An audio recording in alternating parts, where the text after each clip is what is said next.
I'm not perfect, God, neither are you.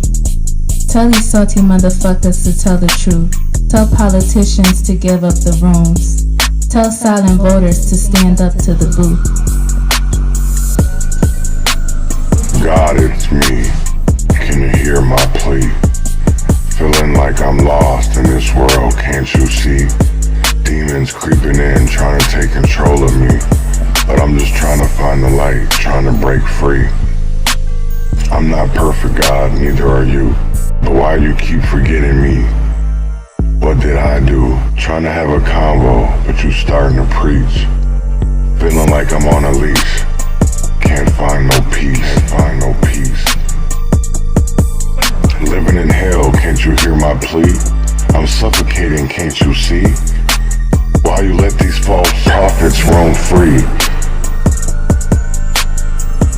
While the well-run suffer, can't you see? I'm not perfect, God, neither are you. Why you keep targeting me? What did I do? Trying to have a convo, but you starting to preach. Feel like I'm on a leash, can't find no peace. Hardest battles, strongest soldiers, greatest burden, broadest shoulders. Pushing up just like these boulders. This conflict like it's water, so this mercy, take my chalice. Seeking grace through all this malice. All of these salty motherfuckers could give out. Politics and sinners, they all the same. Got me stuck in this endless game. But I won't give up, won't play the role. Gotta do what's best for my soul. I'm not perfect, God, neither are you. Tell these salty motherfuckers to tell the truth. Tell these politicians to give up the room. Tell silent voters to stand up to the booth. Living wild but truthfully free. God keep on watching over me. Take my pleas and keep the receipts. I just want all of humanity to be free. The cleanest. Good morning, good morning, good morning, good morning, good morning, good morning, good morning. I'm gonna start this off with independent music, and I got Mac Herb Misfit for you this morning.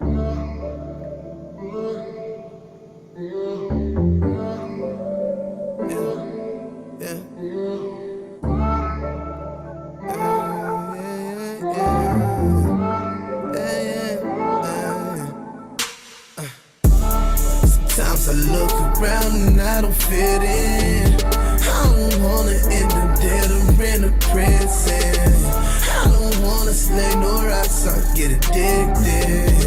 I just wanna make it out and make a difference. And I got goals, and I got dreams, and I will achieve them by any means. And I got goals, and I got dreams, and I will achieve them by any means. Feel like Trey from Boys in the Hood.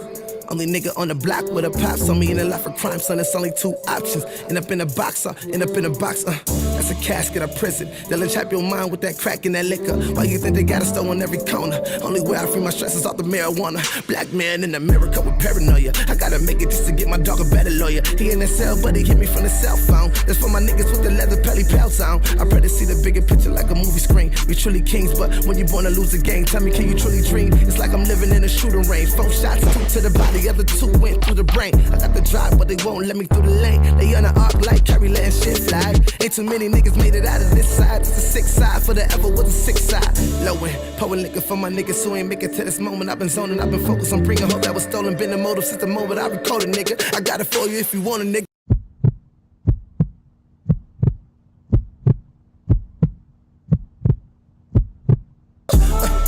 Sometimes I look around and I don't fit in. I don't wanna end up dead or in a prison. I don't wanna slay no rocks, I get addicted. I just wanna make it out and make a difference. And I got goals, and I got dreams, and I will achieve them by any means. And I got goals, and I got dreams, and I will achieve them by any means.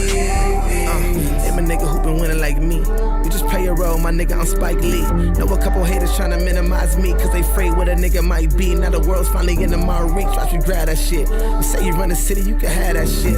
I don't fuck with rappers, man, I'm abstinent. And I only fuck the baddest chicks, I got a couple girls on campuses. I'm talking Howard down in Grambling. I got a model from the Gram and shit. I got a habit for the baddest, got a man and shit. I got an Asian, got a black and a Spanish shit.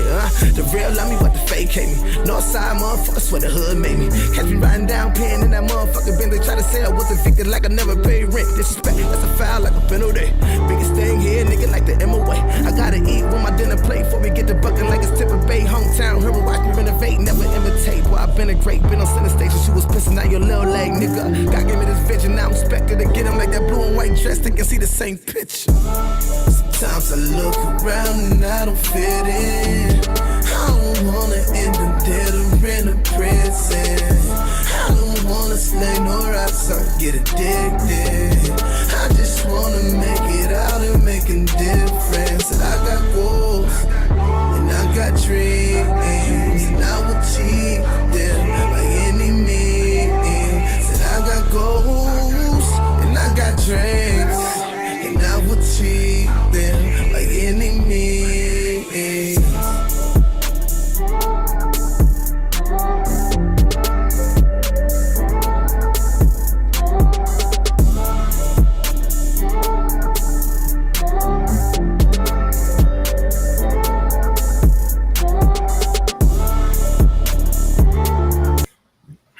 That was Mac Misfit.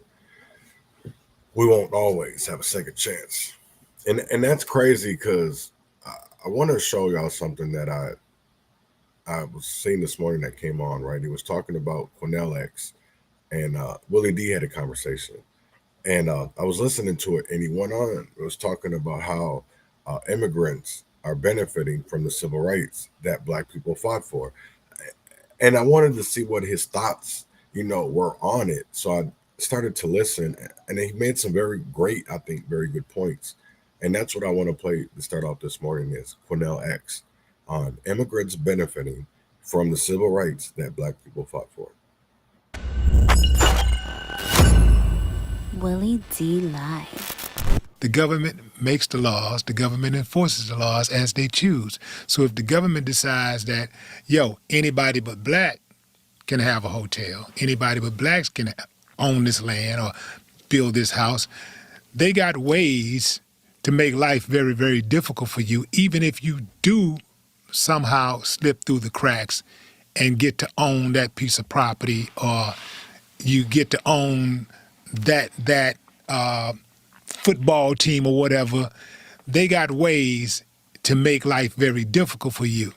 So it runs me hot when other people, including Black people, especially when Black people say stuff like, well, they do it and, they come over here and they don't come with nothing. And then next thing you know, because they're not being targeted and the government is not running interference.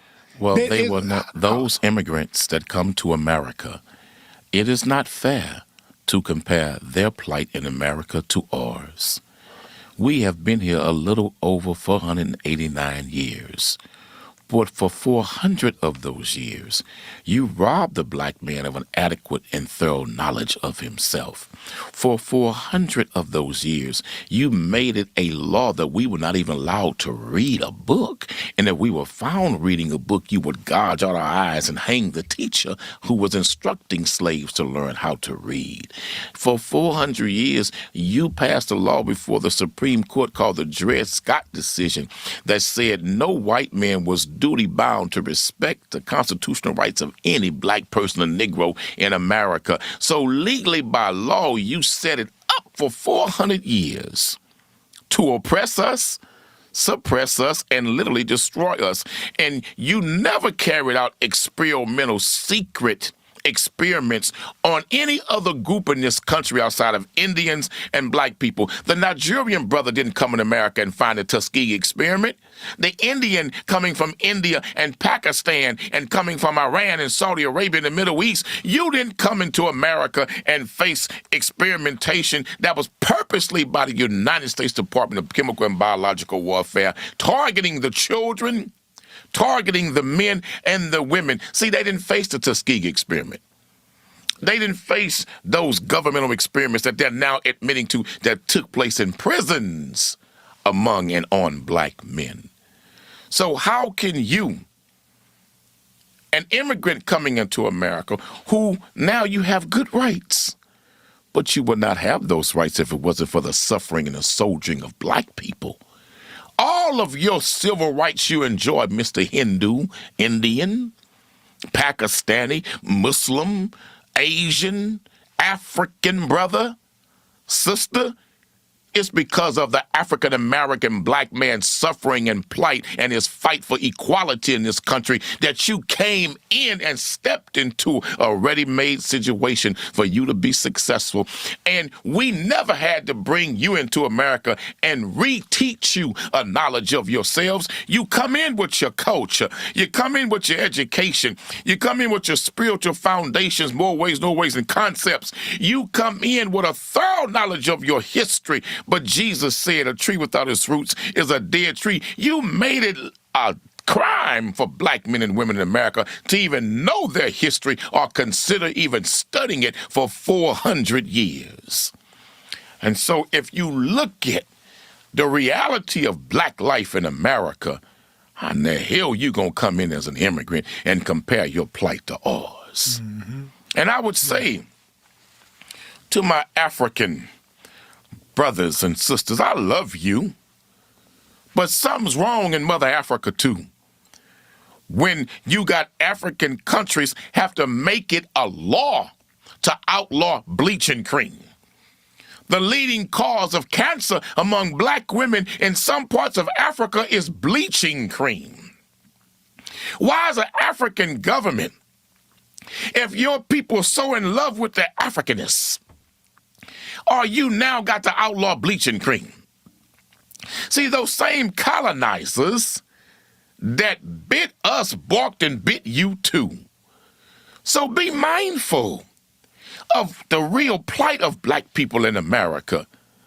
Hell, do you know that some countries in Africa, you cannot even become a lawyer or a teacher without passing the British academic curriculum, the British bar system, the BAR, British Accredited Registry? You got to pass all that in Africa to just become a lawyer. So I would say to my brothers and sisters, we fought like hell to free you in South Africa. We fought like hell in America to end neo-colonial rule and conquest in different parts of Africa. Those same crazy black folk you see on hip-hop videos and on movies and on social media and TikTok, their fathers and mothers fought for Mother Africa right here in America. So when you come in, study us before you cast judgment and take a position on us. Because we was always taught to love you. But you come in looking at us and you go, that's not us. We're not them. I just can't fathom a mentality like that. I just cannot. I can't wrap my head around that. Are you familiar with Eula McClaney? No, I'm not. So Eula McClaney was a black woman who was born in 1914 who amassed over $100 million in wealth in the United States. She was from, where was she? She's from the South. I can't think of the state that she's from right now. Alabama. She's from Alabama. And she moved to California. I believe she's from Alabama. She moved to California. The woman was cold-blooded. She started off selling sweet potato pies at 10 cents a piece. Mm-hmm. And she sold pies. She took in, what was that? I think it's like foster kids or something. And then within 2 years, she bought her first property. After she bought that property, within 9 years, she had 33 properties. Then she moved to California, bought a motel, and man, she just took off. The woman was worth over $100 million.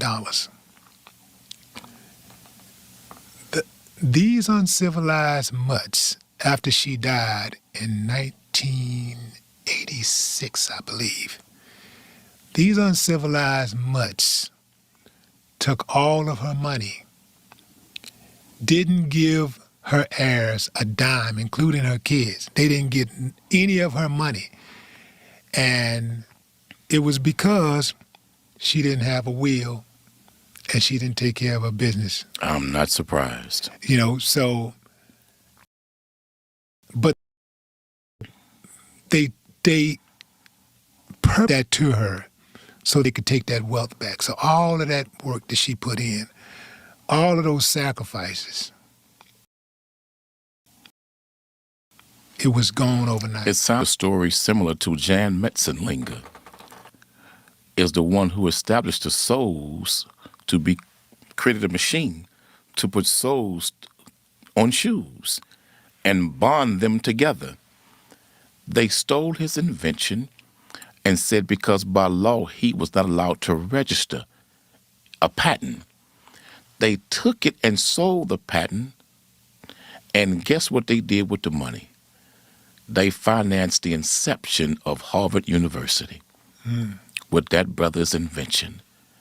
Brother, in Texas, Montgomery County, Texas, the first black bank owners from California came into Texas, and they opened up the two most successful banks in Texas, in Montgomery County, Texas.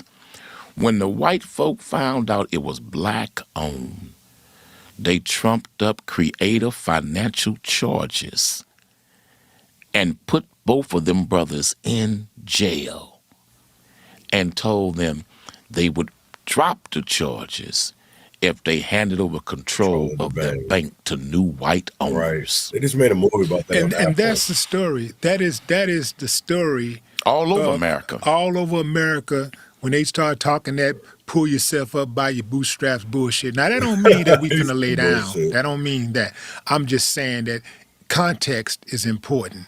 When we start talking about why we don't have this or that, America has purposely been running interference from day one, and they're still running interference. So many of our people had land stolen from them. Oh, yes. Had their wealth taken. Even when they put their money in these banks, the banks would just straight up take their money and say, you come there to try to make a withdrawal? What you talking about? Hey, you raise too much hell, then they come put you in jail. You know, so these games have been played, you know, for centuries. But especially after we went and got our own thing, these people came and just destroyed everything, burned down everything, killed everybody. And this is still going on to this day. Look at the public lynching that's happening right now to Shannon Sharp. Right. You know, I mean, look at what's happening to Shannon Sharp. Look at what's happening. I would give Brother Shannon this advice. He probably was. What if you can create your own website by saying, this is what I want? With Wix, you can. Brother, don't stop swinging. When the truth is on your side, you tell it from the highest mountain to you lose the breath in your lungs. Because I honestly, truly believe that brother's being set up. When you look at the attorney, Tony Busby, he went after P. Diddy and still going after him. He was a leading legal firm against Deshaun Watson, and I don't know if those brothers were guilty or not, but a court will have to decide that in P. Diddy's case. He is entitled to due process, and I believe we're reserving judgment until a jury speaks. But when you look at what he attempted to do to Jay-Z, and this man filed a lawsuit and attempted to shake down Jay-Z, and it was an absolute lie. But thank God, Jay-Z. No, I just really basically wanted to go on the immigrants part, because it did show, and it is a different fight. It is a different story. But this is what he was basically talking about is the banker. If anybody remembers that movie, um, with Anthony Mackie and Samuel L. Jackson. But basically, how two black businessmen owned a bank and they ripped it away from them and came up with all different kind of bullshit ass charges because they were black. So again, that is a different fight. It is a different story. So I want to start this off today.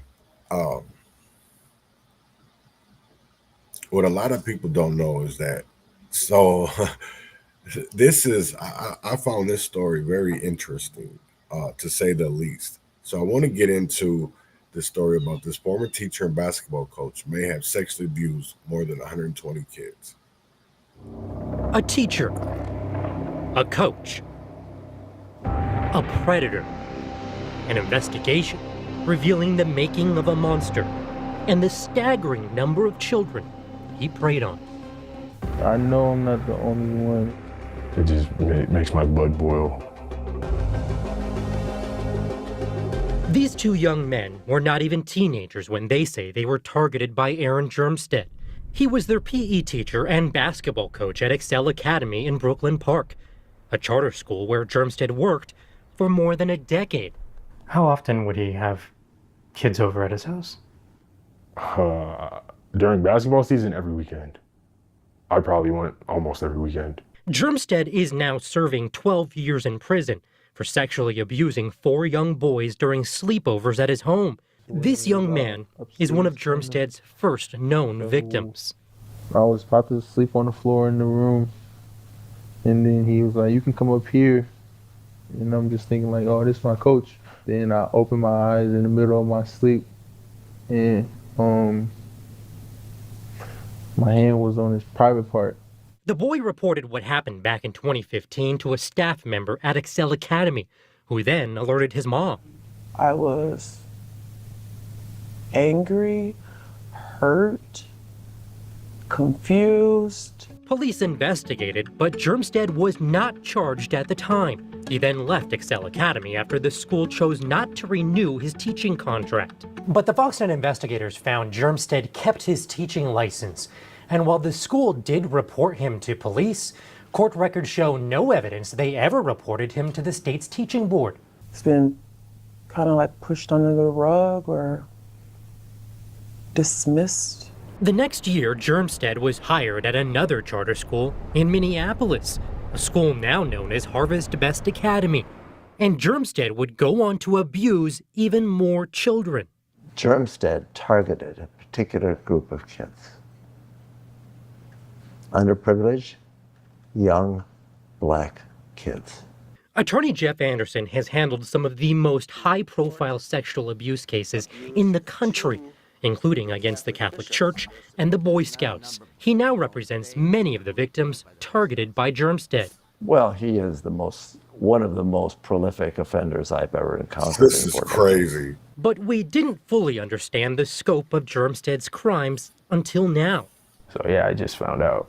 This young man tells us he only found out he was a victim after law enforcement recently showed up at his family's home. I cried at first out of anger. This search warrant obtained by the Fox 9 investigators reveals Germstead was found with a catalog of videos, all showing children police believe he abused. He videotaped dozens and dozens of them in his home as he violated them. Wow. The warrant reveals the videos were highly organized and labeled with the initials of child victims. In total, there were 127 different sets of initials. It's staggering. They told me that one of my children was in those tapes and videos. Wow. The first time we talked about it, all she showed me was 2 pictures of me in his bathroom. And then I cried. I'm like, that's sick. He could have done so much more to me. And then after saying that, she showed me the video she showed me. Which was worse? Yeah. He took my child to his house without telling me. That's crazy. Without my permission, without me knowing. He just took my son to his house. I do think I was drugged. Yeah, every time we took a shower, He'd give us like a shower snack. That's what he called it. You got in the shower, you got a shower snack, and I don't know, a water bottle, a juice box, whatever, a cup of juice. And maybe 30 minutes, an hour later, we'd all go to sleep. He just completely destroyed all of those families. He is a monster in what he did. Now, a massive investigation is underway as authorities follow Germsted's path of abuse to identify dozens of new victims they believe were reported and abused. He needs to be brought to justice. Authorities believe those video recordings date back to as early as 2013. Wow. And to better understand this making of a monster, we built an interactive timeline of Aaron Germsted. You can explore all of the major milestones of this investigation and the missteps the schools made that allowed him to keep teaching for years. You can find it right now on fox9.com. That's crazy. Wow. That's, you know what? That is crazy as fuck to me. That's crazy as hell. Wow. That's crazy. But also I wanted to, I wasn't going to talk about Tonight, this, Care 11 but this is about fentanyl. And I'm really surprised that somebody actually doing a story on it and talking about how many kids are dying from fentanyl overdoses. So I wanted to talk about the exposure of fentanyl and how it's killing our kids. And it's killing a lot of them. It's not just a little bit, it's a lot of them. So I want you to listen to this. Tonight, Care 11 Investigates goes behind bars to expose a devastating reality. Nearly 24 babies and toddlers overdosed and dead as fentanyl kills Minnesota's youngest and most vulnerable.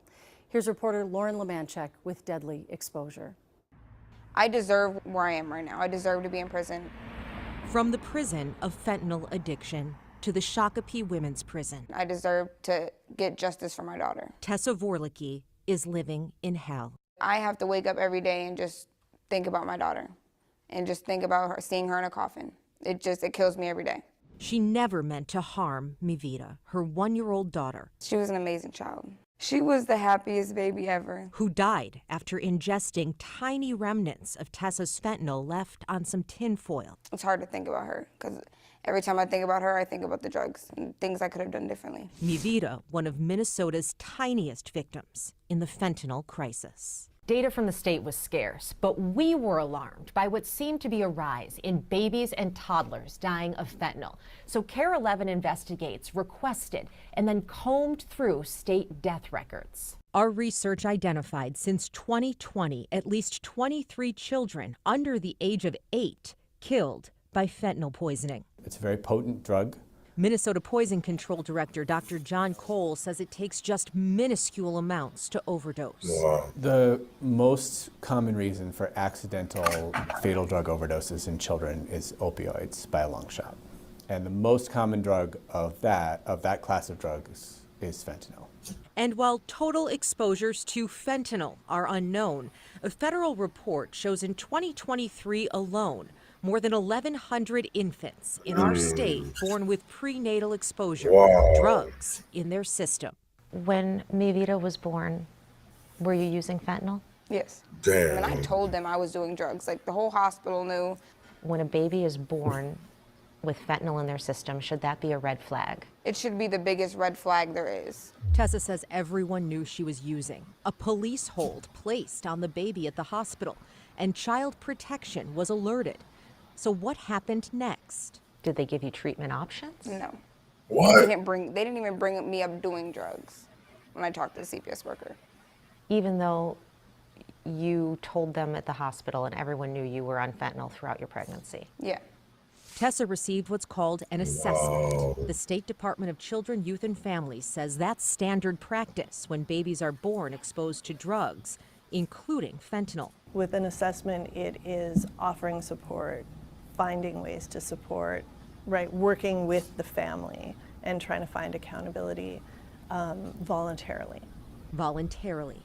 Unlike if a full investigation is ordered, which could result in court-ordered treatment or even the removal of a child. Tessa Jean Borghi? In court, facing a judge. Means, well, you didn't only hit rock bottom, you have fallen through the bottom. And consequences for Mi Vidas. Kill your own baby. Sentenced to prison. Prosecutors blasted Tessa for not addressing her addiction. She's had repeated opportunities for help. And she agrees. She should have. And she tried. But the drug had a vice-like grip. Your body is literally dependent on it. You can't wake up and go through an entire day without doing the drug. You have to wake up and you don't think about your kid. You wake up and you think about, where's my next hit? Wow. Tessa says CPS had her sign a safety plan right after Mi Vida came home from the hospital. But there was no follow-up.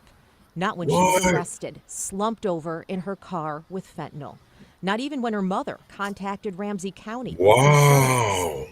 An investigation not opened until Mi Vida was already dead. Ramsey County says they can't speak directly to Mi Vida's case. The state DCYF can't either, but says their goal is protecting kids and supporting parents with substance use disorder to keep families together. Do we need to look at fentanyl differently than we look at other We should. drugs?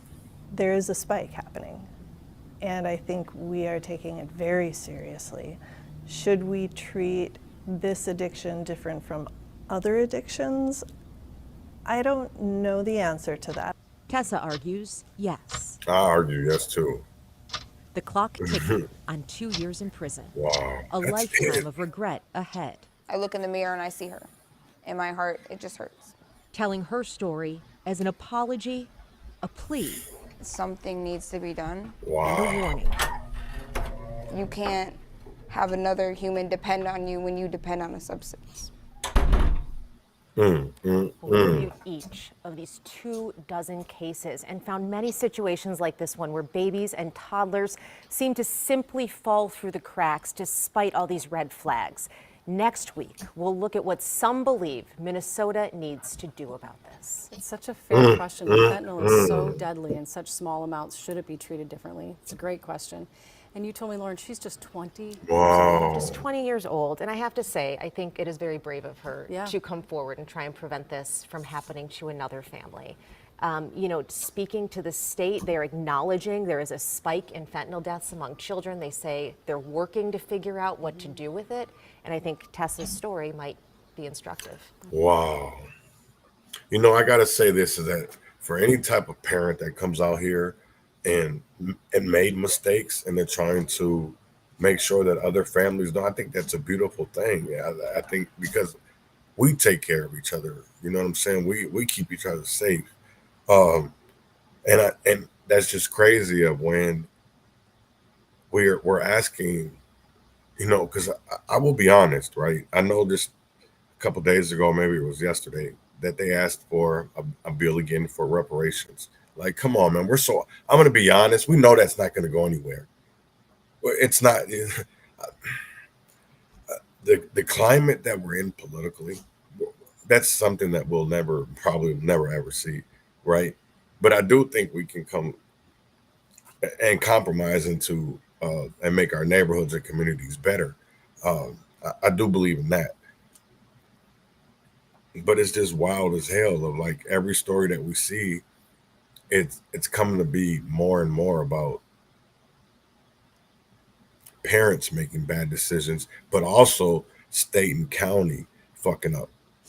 And to be honest, that's a lot of, I don't get that, because we beg, CPS to do their jobs. We have to beg the courts to do their jobs. We got to beg the police to really protect and serve. But I'm going to ask again, who are they serving and protecting when all we're seeing is death out here? Who are, what I'm saying? Who are we protecting and serving? I just seen something that I sent Reverend Tim Christopher this morning about a child that was shot in the head yesterday in St. Anthony. And it's like, how are these kids accidentally shooting themselves? Where are the parents? Like, I don't understand it. We have to stand up and do what's right. And we can't, I don't get it. I honestly, I don't get it. It's like, do parents want their children to be better than what they were? To like never, ever have to go through the things that we went through. Because I can guarantee you that a lot of us have stories. The same thing with the dude that was sexually abusing kids. That's 127 kids that has trauma and pain. And what are we doing? We're not trying to make it better for our children. Because the same thing that happened at Harvest Best Prep Academy, it wasn't just Mr. They wanted to put the story on Mr. the white boy, but what about Abdul Wright, A.B. Wright? You know, we see stories upon stories upon stories, and nobody what happens? And here's the thing of it is, because I know there's some really great people out here. I don't disagree with that. You know, the same thing I can say about Chief O'Hara. I think he's a great person individually. I've had great conversations with him, but when it comes to him being a police chief, I think he does a shitty ass job. Especially now that he's police chief, because everything that I've heard about this man from, you know, conversations that I had before he was the police chief, I was astonished. I thought it was you can literally, when they voted him in, and you can find me up there speaking about it, because I did my research. I did my homework because I wanted a change in my community. I didn't think that O'Hara was going to come in and it was going to be all political. I didn't think it was going to be a political warfare and not, you know, about what's really going on, and we're not trying to hide it. But that's the case. They're trying to hide it more instead of trying to fix it. So, and they found out little loopholes, and that's what's crazy. Just like yesterday, I seen people, this came out during the budget talks, that they were shutting down Stillwater. And people are like, "Oh shit, yeah, that's big ass news." I will be dead ass honest. That is big news in Minnesota that Stillwater Prison is closing down. Besides St. Cloud, Stillwater was the second. St. Cloud is the first, and then Stillwater was second. But to know that they're closing it down it's a joyous moment, but it's also a sad moment, because that's a piece of Minnesota history that we failed as people to take care of. And it's not, I don't want to say nothing about the newer generation, because people were screaming about this shit when I was in there in Stillwater, that we were having brown water, shit, from the pictures I've seen and the videos, I don't think much has really changed since I left. To be honest, I think that they haven't, no AC in there. You know what I'm saying? The bars are still raggedy. The sales are still raggedy. And yet, when people really screamed out, they made people suffer because they were pinpointing a situation and bringing spotlight to it. That's why people were being retaliated against. Not because they were doing something wrong, but they were doing something right and making others look at it. After more than a century, the Stillwater prison is closing. Thousands of inmates, they'll soon be moved to other facilities. But this will not happen overnight. Mary McGuire joins us from Stillwater tonight. Well, the news of this closure came as a shock to many this morning, including the folks who work here who may now lose their jobs. This closure will happen in phases, with the doors closing for good in 2029. In its 111-year history, the Stillwater prison has seen a lot, but it hasn't seen many updates. It was the subject of a large protest both inside and outside the prison in 2023 over a lack of clean water and extreme heat. What do we want? Justice! When do we want it? Now! I spoke with one man who's been inside the prison, who calls the conditions there barbaric and inhumane. Right. It seemed like cruel and unusual punishment. I mean, I was horrified. In a surprise announcement, the Department of Corrections announced legislative leaders and the governor have agreed to close the Stillwater prison, citing crumbling infrastructure and health and safety concerns. The timing, the economic challenges, and the reality of Stillwater came together, and that's what the legislators coalesced around. Stillwater is the second oldest facility in Minnesota. Commissioner Schnell says the cost just to repair the prison's issues would be $180 million, and replacing it would ring in at $1.3 billion. Damn. It takes a lot more staff to operate the Stillwater facility because of its design. The closure is expected to save taxpayers $40 million, and the prison's roughly 1,200 inmates will be moved to other facilities across the state with no early releases. Officials will make the decision about where they will go on an individual basis, based on security, bed availability, and the overall health of the inmate. Public safety, operational integrity, and rehabilitation will remain the core priorities through this process. This will not happen overnight. The fate of the prison's 500-plus workers is uncertain. Their union is launching a petition to try and stop the closure, calling this a hastily thrown-together deal. The question now turns to what will become of this land and the prison once it is closed. Commissioner Snell did mention the possibility of a mixed-use development here down the road. Reporting in Stillwater, Mary McGuire, Fox 9. Well, tired of typing tons of... That's crazy to me, to be honest. In a lot of ways, and I'm going to tell you why, is that when people were speaking out about, Stillwater and all those things, they didn't want to take it serious. And now all of a sudden to save money, you want to close Stillwater? Not because it's, they tell you that it saves money. But I will say this again, is that I remember being in Stillwater in 2000. I was there, I think 2012 when I got out, 2013 or something like that. But literally,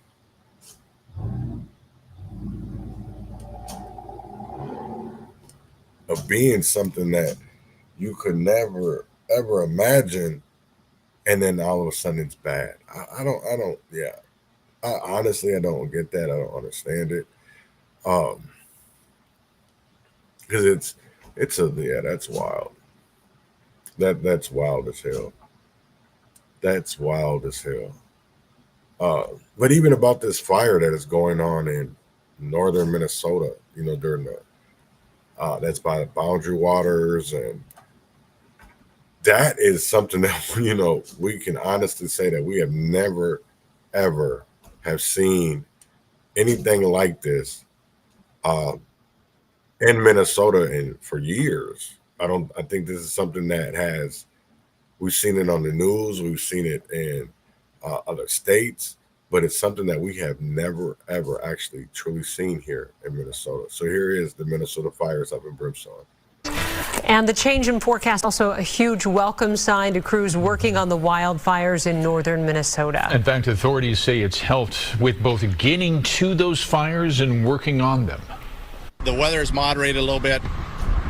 We have lower temperatures, higher RHs, relative humidities, and less winds. That's really allowed us to engage the fire effectively. Yeah, since yesterday, crews have been able to bring more resources and equipment to help contain those fires. As of news time here tonight, they've burned more than 30,000 acres. And tomorrow, Governor Walz will head to the Two Harbors area to look at the damage for himself. Now, these wildfires have destroyed more than 140 structures in that burn area. And some families have been allowed to return home to see what is left. And Fox 9's Leon Purvis joining us now. Leon, you spoke with a woman who lost the home that she built with her late husband. Kelsey, Tim, I have to tell you, this was an emotional interview. Now, this is what's left of Angie Ridgely's home, and many vehicles you can see are burnt to a crisp. And she says when she stood in her driveway, she told the sheriff that's not her home. All I seen is everything charred, shells of vehicles, bicycles, trikes. No house left, no outbuildings left. Nothing, and I got green grass in the backyard. A home of 33 years in Brinson, gone in a matter of hours on Monday. We left at 12:30, and my house was, the fire jumped the road, and my house was consumed at 2:43. Angie Ridgely built her dream home with her late husband, Kevin, who passed away 5 years ago. All I could do was stand in the driveway. It was too hot. With a St. Louis County Sheriff escort, she was able to see her home for the first time on Tuesday. Video from Sky shows us what's left. It looks like a war zone. It looks like bombs were dropped. Now Angie is left to pick up the pieces with her grandchildren, who were 2 and 6 years old. got 2 pairs of pants and 2 pairs of shorts, and the kids got 3 changes of clothes and pajamas, and that's it. She's telling others to heed red flag warnings. Minnesota is flagged red, no burning right now. Please pay attention. Don't start a fire you can't. Don't do it. You can't put out. Don't throw a cigarette out. Right. Be careful. People live out in the wilderness. We have lives out there, homes. Right.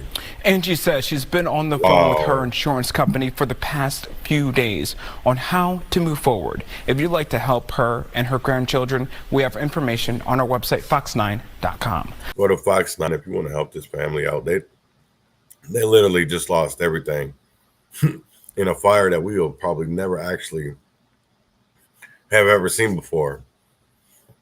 Just like California had the floods out west. They had the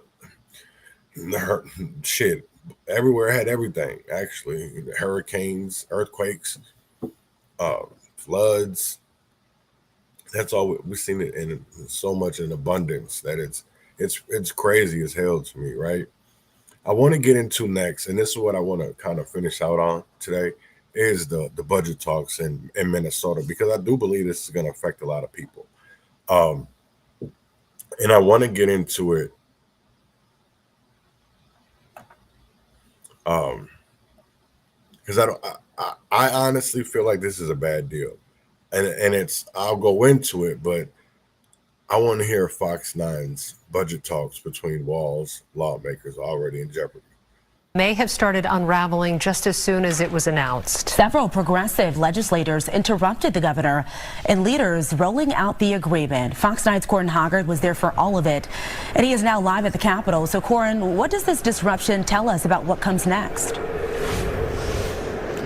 Well, Simone and Kelsey, this deal is clearly a compromise, and it really doesn't seem to have any super fans, but we do know that a lot of people will kind of hold their noses and vote for all the provisions. It's just now a question of whether it has enough votes.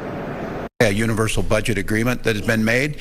A lot of smiles crossed the faces of Governor Walz and legislative leaders Thursday morning as they announced an end to weeks of budget negotiations.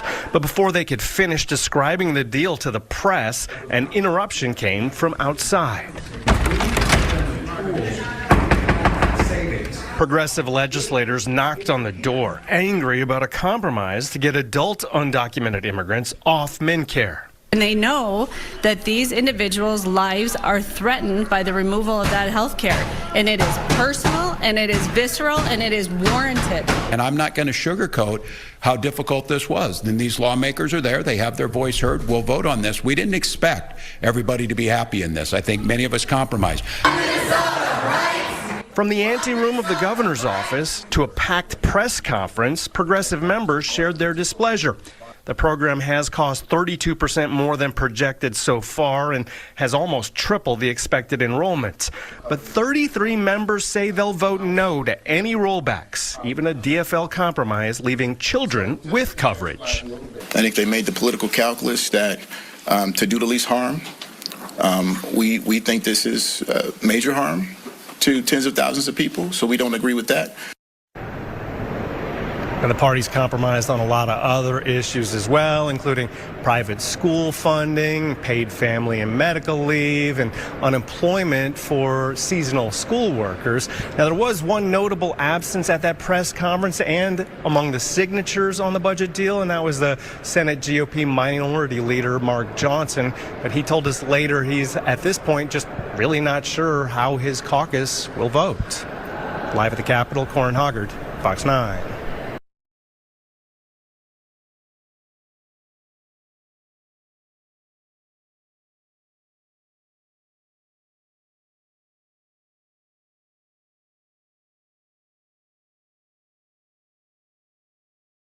You want to play a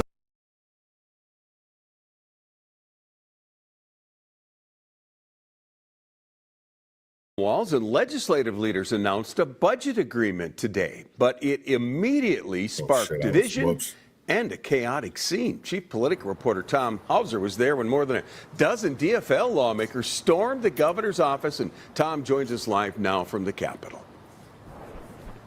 Yeah, Kevin, and the anger among some DFL lawmakers is the result of a compromise on the issue of giving undocumented immigrants access to state health care programs. It is just one example of why state lawmakers are still almost certainly headed toward a special session. The governor and legislative leaders finally emerged from their closed-door meetings to announce a budget deal. A universal budget agreement that has been made. It remains unclear just how universal the deal is. Right. Republican Senate Minority Leader Mark Johnson did not attend the announcement or sign the agreement. And in the middle of taking questions about the agreement, angry DFL lawmakers banged on the governor's office door, demanding to be let in. We're told those are DFL lawmakers outside the door. What does this say about the possibility of this thing? Well, it says we got a lot of work to do. This is what happens. We knew that you heard this in here, the passion on this, and I'm pretty certain this is around the health care issue. And I'm not going to sugarcoat how difficult this was. And they know that these individuals' lives are threatened by the removal of that health care. And it is personal, and it is visceral, and it is warranted. Under the budget agreement, children of undocumented immigrants will still be eligible for the state health care program, but adults will be phased out at the end of 2025. One Minnesota rights! One Minnesota rights! Senate and House DFLers say they will fight the Republican proposal as they console each other outside the governor's Why are they office. crying? Oh my God, I'm fucking done. Argument to be made when we take away people's health care. So what they did was purely cruel. It was. So I want to go into that press conference that the Senate and the House had on the DFL, because, you know, I think a lot of things were missed in it, because it's big to me that Lisa DeMuth signed that, but Johnson didn't. So I really want to get into the House and Senate DFL press conference. Good afternoon, everybody. Thank you for being here on short notice. I know many of you were here because of the press conference this morning, which is what we're here responding to. My name is Cedric Frazier. I'm a co-chair of our People of Color and Indigenous Caucus in the House, and I'm here along with my colleagues and co-chairs and vice chair, and also my colleagues from the Senate as well, and allies within our caucuses. So just to contextualize a little bit, now what we've been seeing around the country is an attack on our immigrant and migrant communities. We've seen it at the federal level, and it's been pretty consistent that there are some people that they believe belong in this country and belong to have access to services that this great wealthy country provides for the folks that are here, and there are some people that they believe do not deserve that care and deserve those things. Well, we're here to say that we stand with those folks that need it the most. We stand with the folks that are the most vulnerable. We've said this from the beginning of the session when we held out quorum. This is what we were here to protect. We were here to protect all of the gains that we had over the last 2 years, and we were here to ensure that those gains did not hit that we didn't lose those gains and harm our most vulnerable people. The deal that was made today, that was announced today, will do exactly that. We're talking about tens of thousands of individuals that will be taken off, that will lose access to health care at the end of this calendar year. What that means is we've got individuals that are currently receiving cancer treatments, they're currently receiving dialysis care. Those individuals at the end of the year will lose access to that care. That means we will lose some of those individuals. And although we protected the children, which is a very noble thing to do, those children will lose moms, dads, grandfathers, aunts, uncles, siblings. That is what we are faced here with today. That is what we are saying we cannot stand for. We cannot vote for that. We're not ready to accept that for our neighbors, for our friends, for our families. We all stand here saying we are not ready to accept that right now. And we will continue to work through how we can move to something different, but we are not ready to accept that. And this should be clear. And I want this to be clear, and I want everyone, you need to report this. We had a political party, the Republicans in this state, that were willing to shut this government down to extract things from people. They were not willing to give things to people to take care of people, to take care of those who are the most vulnerable, they were willing to harm those individuals. And they were willing to harm all of Minnesota to do that.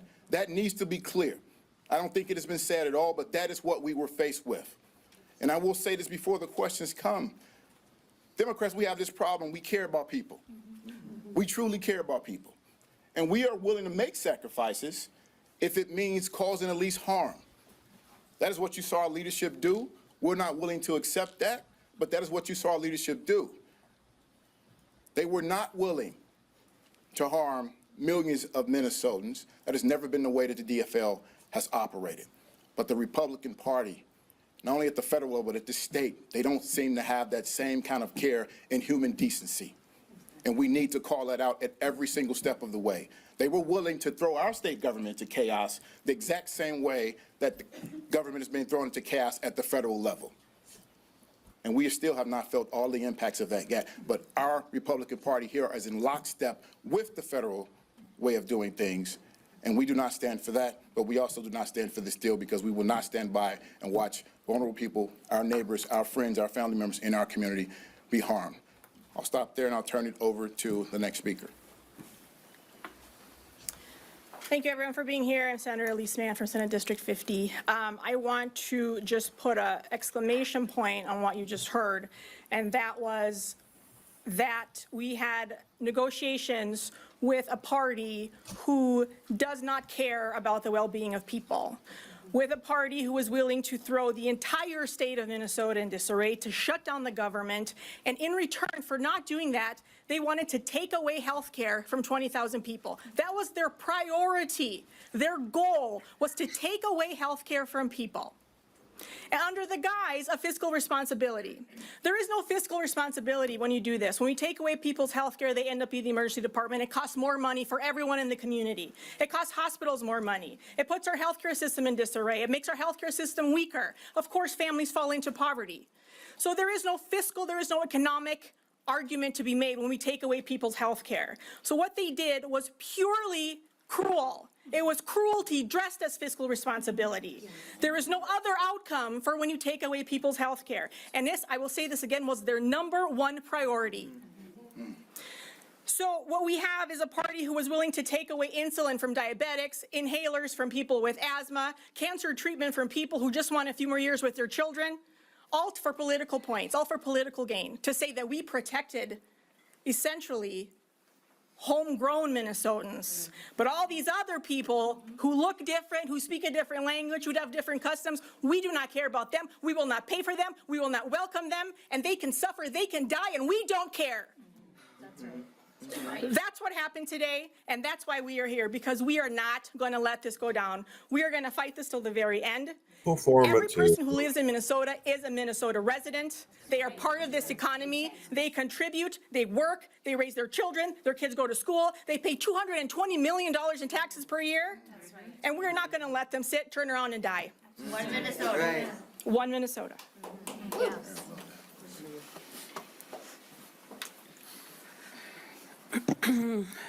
Good afternoon. My name is Emilia Gonzalez Avalos. I'm the executive director of Unidos Minnesota. We are a power organization that organizes for racial, social, and economic justice. And amongst our multiracial coalition, mixed status families is one of our biggest constituency that we are accountable for, and who was also leading this campaign since the pandemic. And today marks the beginning of a dangerous precedent that has been set. A line has been drawn in the sand that allowed a group of hardworking Minnesotans to be used as human shields. In this deal, protections to paid family and medical leave, earn sick and save time, projects for different districts came at a great cost. And that's the cost of the lives of undocumented essential workers. Again, these workers were deemed heroes during the pandemic and were granted this victory to ensure they can continue bringing their best to the state.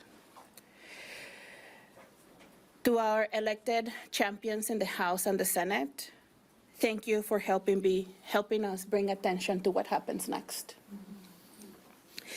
This is not an issue that will magically go away at the end of session.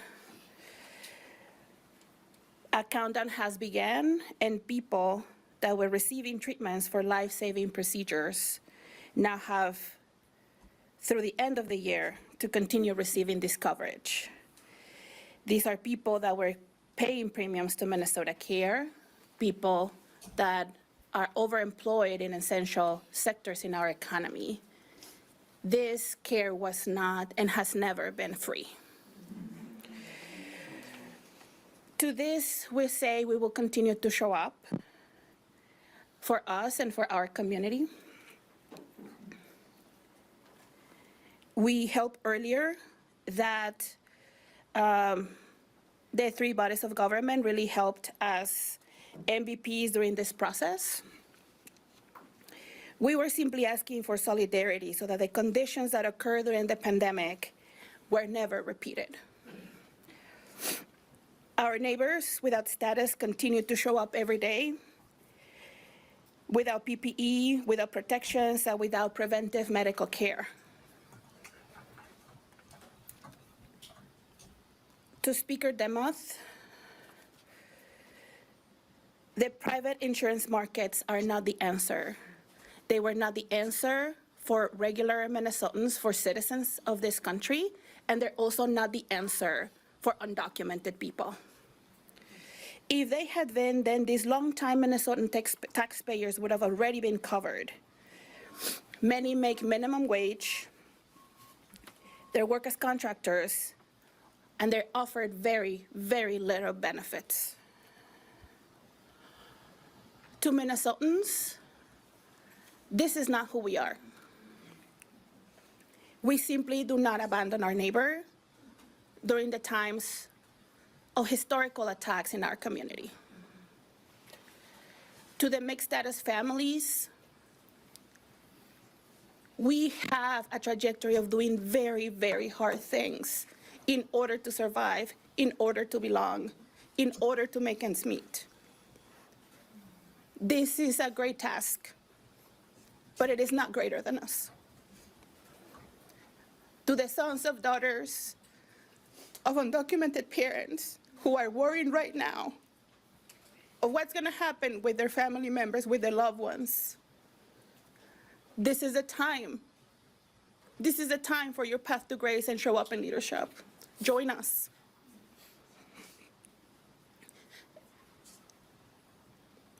And lastly, to my beloved father, that modeled what courage and leadership looked like during the pandemic, during this campaign trail, to all those essential workers that show time and time again in this Capitol, through our communities. This is not over until it's over. We deserve better treatment. We deserve long-term solutions. We deserve our humanity. We are not asking for it. We are reclaiming it. And this campaign is a symbol of that. Thank you again, everyone who is standing here in solidarity, and to every Minnesotan who is concerned about the state of affairs targeting mixed status families. Right, they don't want to talk about that though. This is not just a battle in the federal government. This is a battle in our neighborhoods, in our communities, and in the state capitol. We invite you to join us. They're telling us that this is free healthcare that is being removed from other people, and we know that the healthcare system is already broken. So if there's any Minnesotan out there who doesn't have enough coverage because corporations keep looting resources from people, from working families, join us. If your coverage is ending because of federal cuts, join us. We can win a Minnesota public option. We can win the healthcare that we deserve, and we don't need to leave anybody out. We don't need to leave anybody behind. Join us.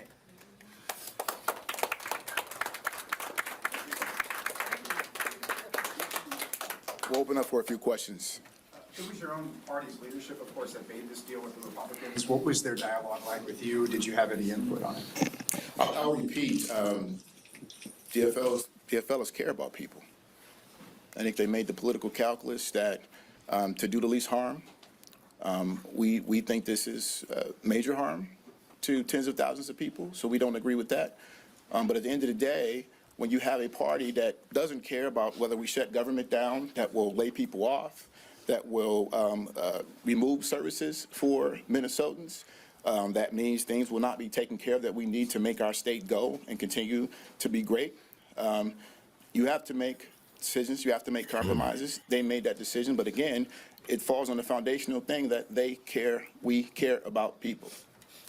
Reference no votes. Yeah, are you all no votes for sure? If you're here, are you saying? No votes on this provision. So does this fail? We already know that the Republican Senate leader and perhaps his caucus is not on board. Sounds like this deal maybe is already unraveled, or they're not the votes for it.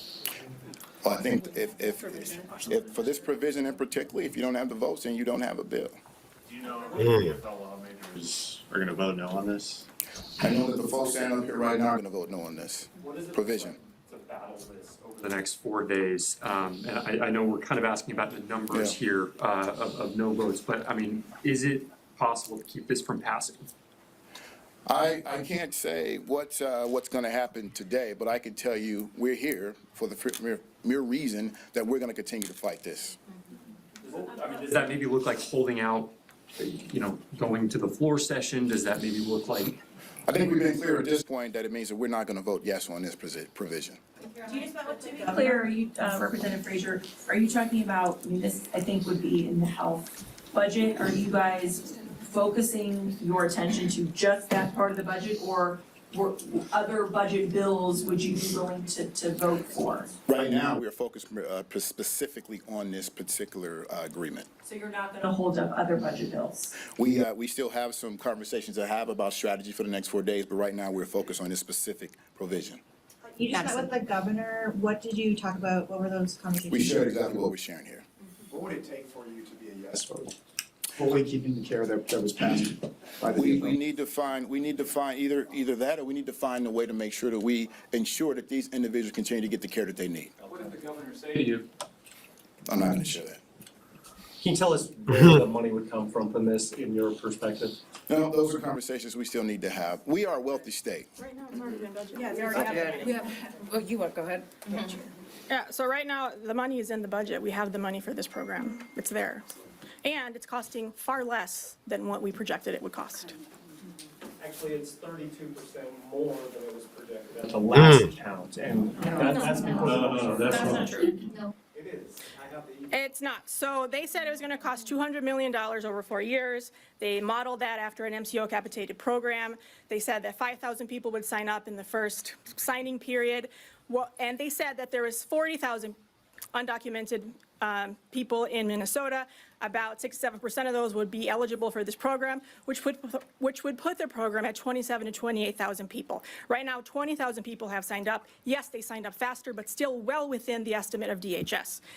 We are now doing a fee-for-service program, not a capitated program. The capitated program said it was going to cost $7,000 per person. That's not what's happening. So far, the program has cost less than $4 million.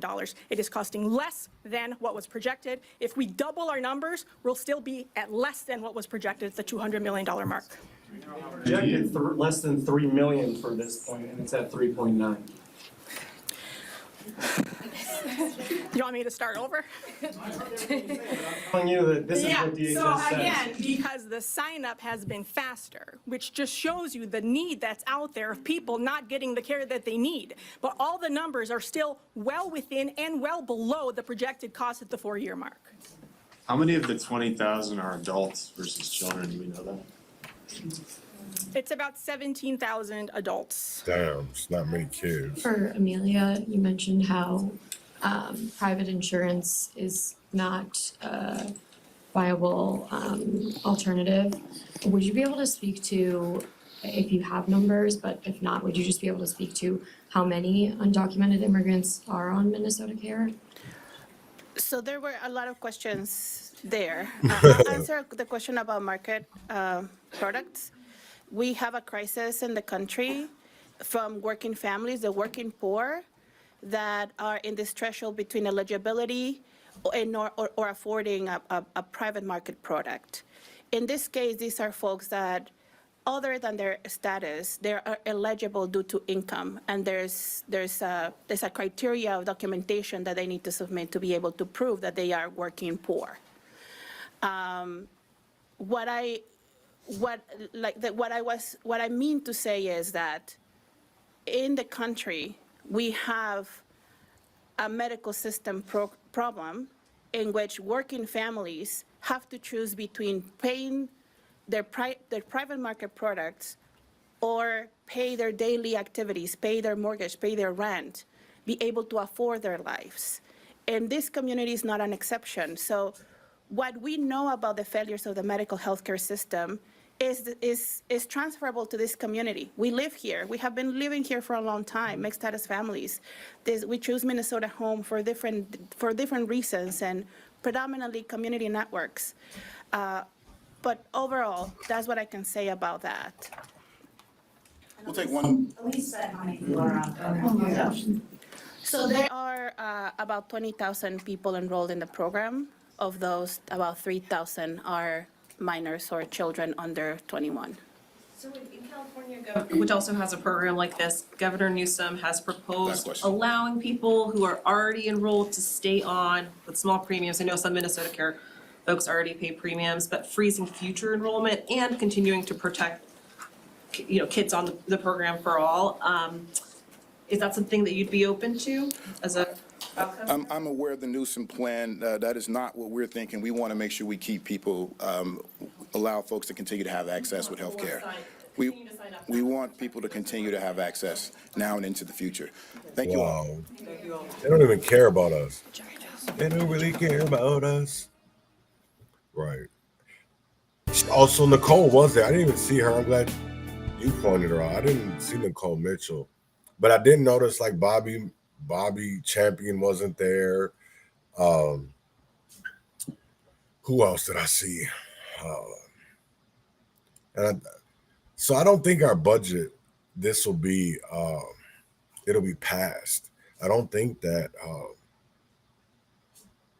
taxpayer-funded community services, you just said it, community networks, right? Oh man, I mean, and to be at the, I think it's way more than 3,000 kids, because when you look at the enrollment numbers of these school districts, like Rochester, and it wasn't big, but you look at because they do the races. Now, you have more people that are Hispanic or Spanish speaking people, Mexican, you know what I'm saying? The numbers are jumping up. And then the same thing that you see with Africans.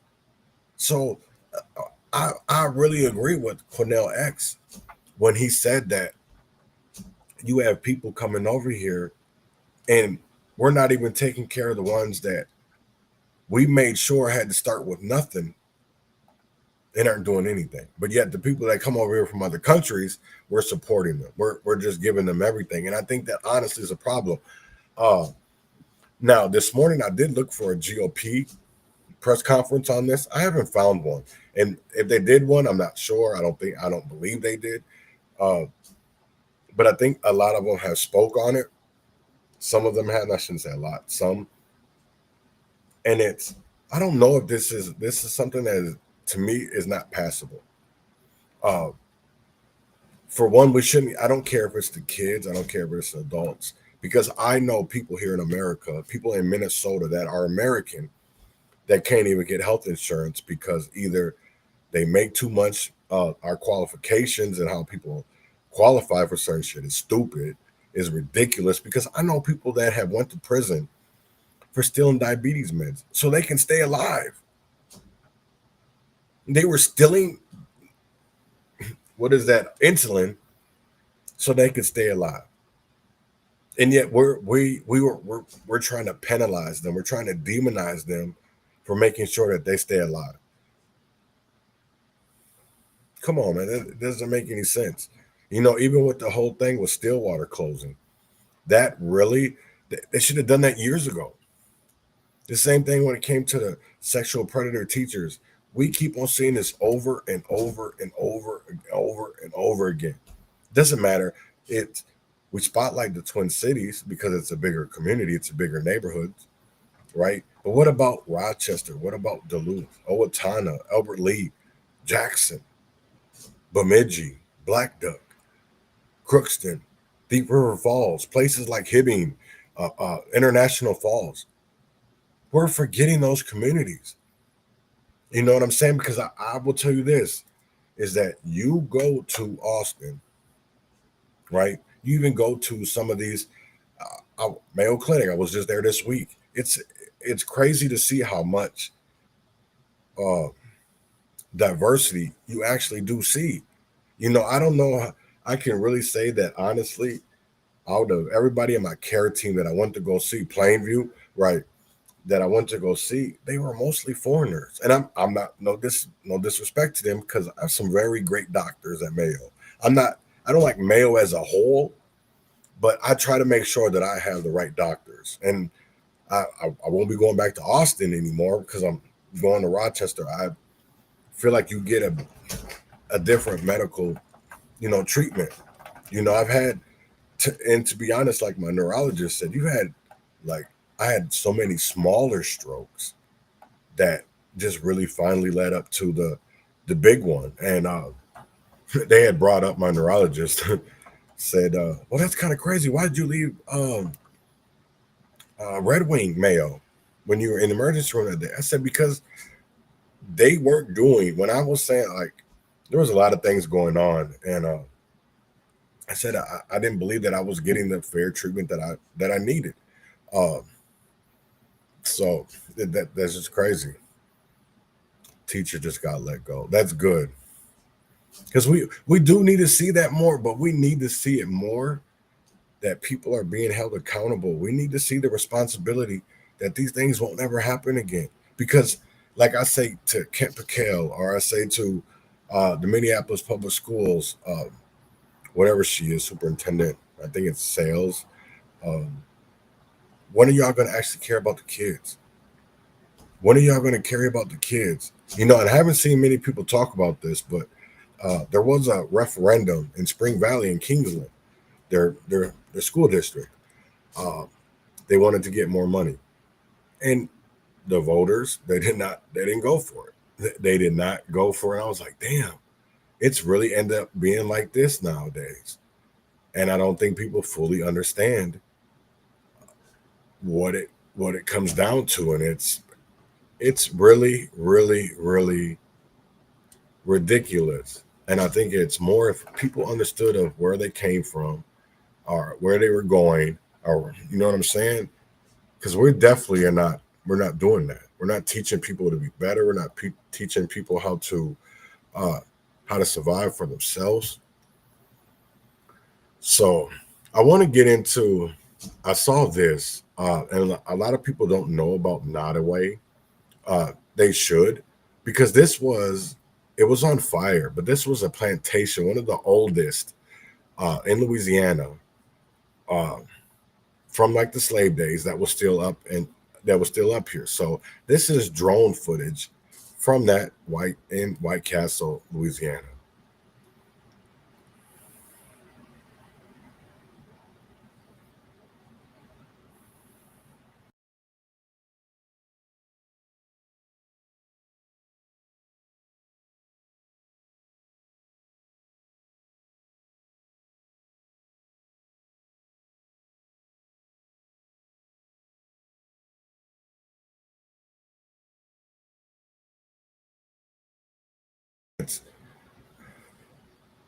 My mic is muted. What? Okay, is it? Wow. I know a lot of people really don't honestly know about Nottoway Plantation, but I mean, what happened there is to me is wild. Look at that.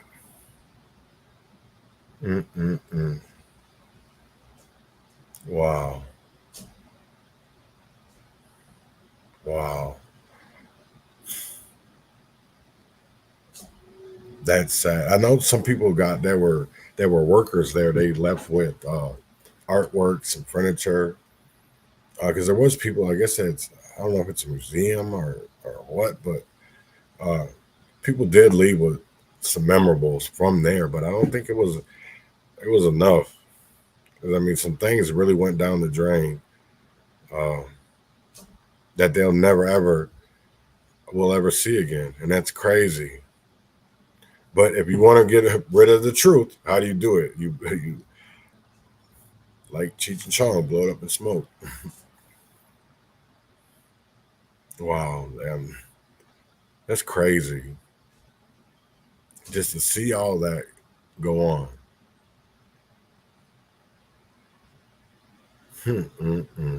Even like what's going on up in northern Minnesota with all the wildfires out there that are uncontained and destroying structures and destroying history. That shit's wild. Look at that. That's crazy. And people are just watching. I mean, I guess there ain't nothing else we can do but watch. Pick up your camera. You know, that's one thing I keep on asking myself about, even with the George Floyd situation, is, you know, why weren't people getting involved? They believed that Derek Chauvin was doing wrong. Why didn't they try to get Derek off of him? They picked up their phones and was screaming and making hystericals. You know, and I get it. There was 3 other officers out, well, actually 4. There was other officers out there. But if they really wanted to do something to make sure, you know, George stayed alive, we didn't really help any. People picked up their phones and was yelling. I'm not saying that we shouldn't be doing that, but I will say this is like, what does it get us but more deaths? And to be actually honest, we have more questions than we do, oh shit, than we do answers. That's crazy. God, look at that. Wow.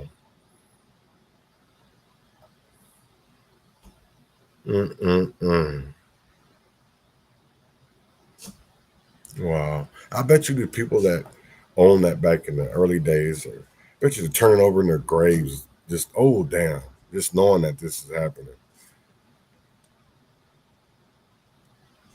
Piece of history just going down. I see, damn, that shit was crazy. So yeah, I would believe it have to get, yeah. I see why it completely burned down. He didn't care about it. Wow.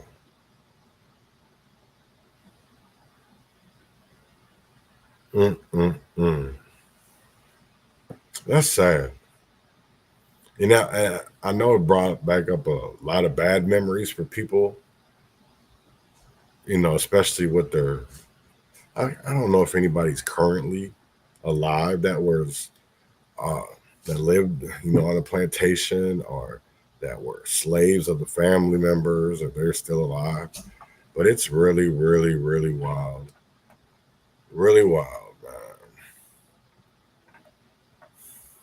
I just really don't get it.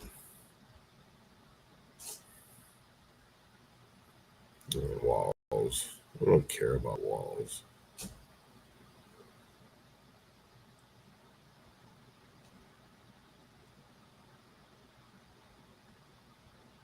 Anybody hear what's going on in the Diddy trial? I guess we could bring that up for a little bit.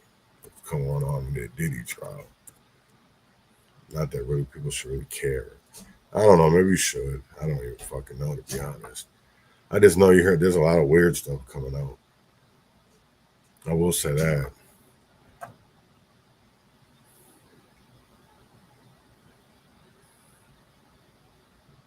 I know some weird ass things that are coming out of this trial. I will say that. Some weird ass shit's been coming out. So this is that's a live watch. There's a lot of people streaming that shit. But I just wanted to go to a little one, like a little clip or whatever. I didn't want to play like a big ass thing of it. I see people have been, I'm sure people are making buku bucks off of this. But there was some questions that were, I mean, like, especially with the freak offs, whatever you want to call them. I think that was really, Crazy. Focusing back now on our breaking coverage of Sean Diddy Combs' racketeering and sex trafficking trial in New York. Right now, the prosecution's star witness, Cassie Ventura, is back on the stand under cross-examination. And moments ago, the judge just weighed in on timing, telling the defense they have until tomorrow's lunch break to continue questioning her, adding that anything after that would be up to his discretion. Combs' defense has been trying to challenge roughly 9 hours of direct testimony that Ventura has already given. She has told jurors that Combs allegedly abused her. And she said that over their 11-year relationship, she felt threatened at times to perform sexual acts with him. With us now is attorney and legal affairs commentator Ariva Martin. Ariva, what is your reaction to how the defense is approaching this so far? So, Brianna, we expected this. We know from the opening statement from the defense, a big part of their case is trying to get this jury to believe that Cassie Ventura was a consenting adult in these sexual acts, these freak-offs that we've heard so much about during her direct testimony. So a lot of what the defense has been doing today during this cross-examination is showing text messages and getting Cassie Ventura to acknowledge that, according to these text messages, she was a willing participant in some of these freak-offs. But one of the things that we haven't done or haven't heard yet, Brianna, is the connection between those text messages in the early stages of the relationship and the violence that we heard so much about during the direct testimony yesterday. And I think when the prosecution gets to redirect, we're going to see them try to link the violence that happened later in the relationship to her participation and make the argument still that she was being coerced into these commercial sex acts with escorts, despite how she may have felt about Sean Diddy Combs in the beginning of their relationship. And Ariva, what do you make of the judge here weighing in on the timing? Because the defense, as our recent reporting indicated, had wanted to go at least through the end of tomorrow evening. I wonder if you think the judge is going to press for them to speed things up here, and that might affect their strategy. Absolutely, Boris. The judge has said from the beginning of this trial that it was going to be an efficient trial, and he was going to do his best to keep it around 6 to 8 weeks. He has said he'll give the defense until tomorrow afternoon with their cross-examination, and any time after that will be at his discretion. Oftentimes, these examinations, Boris, start to become repetitive, and the judge is going to assess whether tomorrow afternoon, if he believes the questioning is indeed repetitive, if he believes enough information, or if the defense has been given ample time to make their case. So it's always that balance between giving each party, each side, an opportunity to make their case, but at the same time, keeping the trial moving so that jurors, that's the big issue here, is keeping these jurors engaged. For what reason would the judge grant going beyond lunchtime tomorrow? I think, Brianna, if he believes that the defense has new material, if there are questions that have not been asked before today or tomorrow morning, if the judge believes that the defense makes a credible argument as to why they need more time. Judges are often persuaded by arguments from the lawyers that there's a particular area of questioning that they want to go into that they haven't gone into before, and that is essential to them making their case. And when it comes to some of these text messages exchanged between the two of them, Ariva, I wonder what you make of them highlighting moments where there was some emotion exchange between the two of them. Cassie talking about how much she loved Combs, that she wanted more time with him, more intimacy together, and Combs apparently at times reciprocating that.